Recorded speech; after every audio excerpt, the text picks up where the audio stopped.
Hello guys, അപ്പം ഇന്ന് ഞാനിവിടെ വന്നിട്ടുള്ളത് ഒരു ഈസി ആയിട്ടുള്ള പിസ്സയുടെ റെസിപ്പി ആയിട്ടാണ്. അതായത് ഒരു ഈസി പീസി പിസ്സ റെസിപ്പി.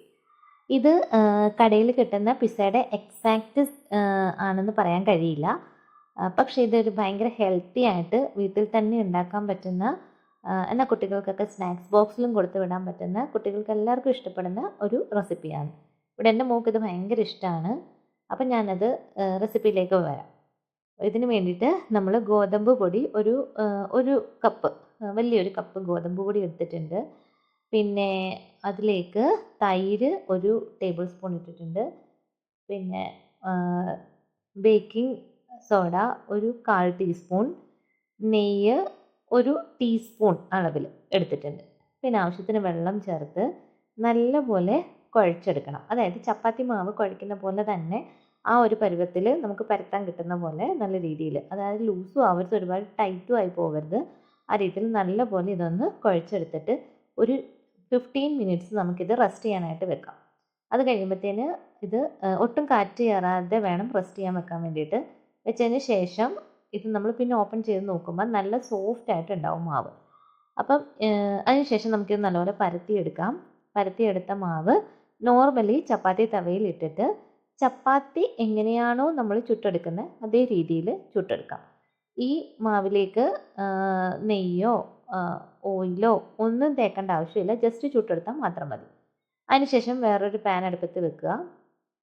അതിലേക്ക് ബട്ടർ അല്ലെങ്കിൽ ഗീ, നെയ്യ് എന്താണെങ്കിലും നമുക്ക് ഉപയോഗിക്കാം. ഞാനിപ്പോൾ ഇവിടെ നെയ്യാണ് ഉപയോഗിച്ചിട്ടുള്ളത്.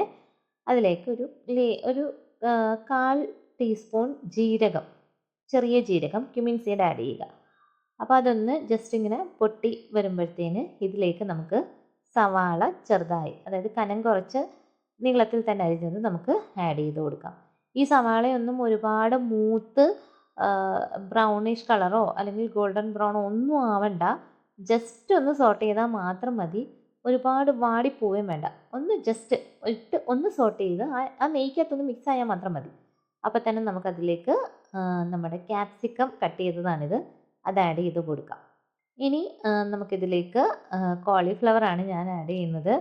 നിങ്ങൾക്ക് വേണമെന്നുണ്ടെന്നുണ്ടെങ്കിൽ ക്യാരറ്റോ ഹെൽത്തി ആയിട്ടുള്ള വെജിറ്റബിൾസ് എന്ത് വേണേലും എന്ന് പറഞ്ഞാൽ തക്കാളിയൊന്നും ആഡ് ചെയ്യാൻ പാടില്ല. ഇങ്ങനെയുള്ള വെജിറ്റബിൾസ് ആഡ് ചെയ്യാം. ഇനി ഇതിന് അതിൽ കോളിഫ്ലവറിന് പകരം ക്യാരറ്റ് ആഡ് ചെയ്യണമെങ്കിൽ ആഡ് ചെയ്യാം. പക്ഷെ ഞാനിവിടെ ക്യാരറ്റ് ആഡ് ചെയ്തിട്ടില്ല, കോളിഫ്ലവർ മാത്രമേ ആഡ് ചെയ്തിട്ടുള്ളൂ. അപ്പോൾ ഈ 3 വെജീസും കൂടെ നല്ലപോലെ ഒന്ന് സോട്ട് ചെയ്തെടുക്കുക. അപ്പോൾ ഇത് സോട്ട് ചെയ്യുന്ന സമയത്ത് ഇതിനകത്തിൽ ആ നെയ്യ് മാത്രമേ നമ്മൾ ഒഴിച്ചിട്ടുള്ളൂ. ആവശ്യത്തിന് വേണ്ട ഉപ്പും കൂടി ഇട്ട് കൊടുക്കുക.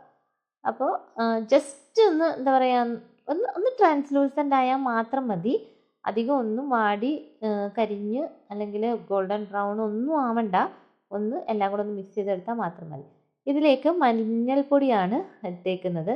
ഇനിയും മഞ്ഞൾപ്പൊടി ഒരു 1/4 ടീസ്പൂണും മുളക് പൊടി 1 ടീസ്പൂണുമാണ് ആഡ് ചെയ്തിട്ടുള്ളത്. അത് എരിവിനനുസരിച്ച്, വേറെ മുളകൊന്നും നമ്മൾ ഇതിനകത്ത് ഇട്ടിട്ടില്ല.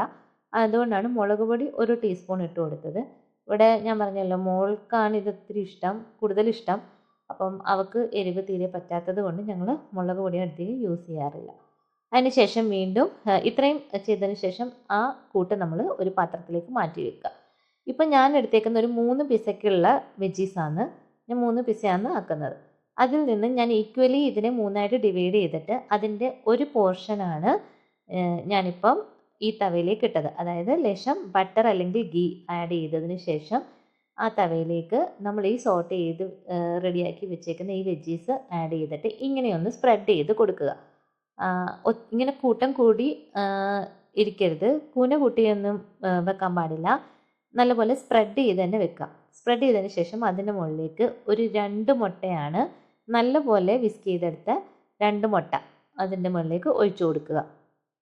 ഈ മുട്ടയ്ക്കകത്തിൽ ഞാൻ ഒരു 2 നുള്ള് കുരുമുളക് പൊടി ആഡ് ചെയ്തിട്ടുണ്ട്, ആവശ്യത്തിന് ഉപ്പും ആഡ് ചെയ്തിട്ടുണ്ട്. അതിന് ശേഷം നമ്മൾ ഈ മുട്ട നല്ലപോലെ വേവണ്ട, ജസ്റ്റ് ഒഴിച്ചതിന് ശേഷം അതിൻ്റെ മുകളിലേക്ക് നമ്മൾ ഈ ചപ്പാത്തി വെച്ച് കൊടുക്കുക. അങ്ങനെ വൺ സൈഡ് ഒരു 2 to 3 മിനിറ്റ്സ്, മുട്ടയല്ലേ വേഗം കുക്കാവും. ഓൾറെഡി വെജീസ് കുക്ക്ഡ് ആണ്, ചപ്പാത്തി കുക്ക്ഡ് ആണ്. മുട്ട വേവാനെടുക്കുന്ന സമയം മാത്രം, അത്രയും സമയം ഒന്ന് അങ്ങനെ തന്നെ വെച്ചതിന് ശേഷം ഇത് മറിച്ചിടുക. മറിച്ചിട്ട് കഴിയുമ്പോൾ ഈ ഒരു രീതിയിലാണ് നമുക്ക് കിട്ടുക. അതിലേക്ക് നമ്മളുടെ ചീസാണ് ആഡ് ചെയ്യുന്നത്. ചീസ് സ്ലൈസോ മൊസറല്ല ചീസോ ഏത് വേണേലും ആഡ് ചെയ്യാം. അപ്പോൾ ഞാൻ ഇവിടെ ആഡ് ചെയ്തേക്കുന്നത് ചീസ് സ്ലൈസാണ്. കാരണം ഈ പ്രാവശ്യം എനിക്ക് മൊസറല്ല ചീസ് കിട്ടിയില്ല. ഞങ്ങൾ രണ്ടും യൂസ് ചെയ്ത് നോക്കിയിട്ടുണ്ട്. രണ്ടും നല്ല ടേസ്റ്റിയാണ് കേട്ടോ. ഈ പ്രാവശ്യം ഞാൻ ഇവിടെ ചീസാണ് ആഡ് ചെയ്തിട്ടുള്ളത്. ഞാൻ ജസ്റ്റ് ഒരു ഡെക്കറേഷന് വേണ്ടിയിട്ടാണ് ഈ രീതിയിൽ ഒഴിച്ചു കൊടുക്കുന്നത്.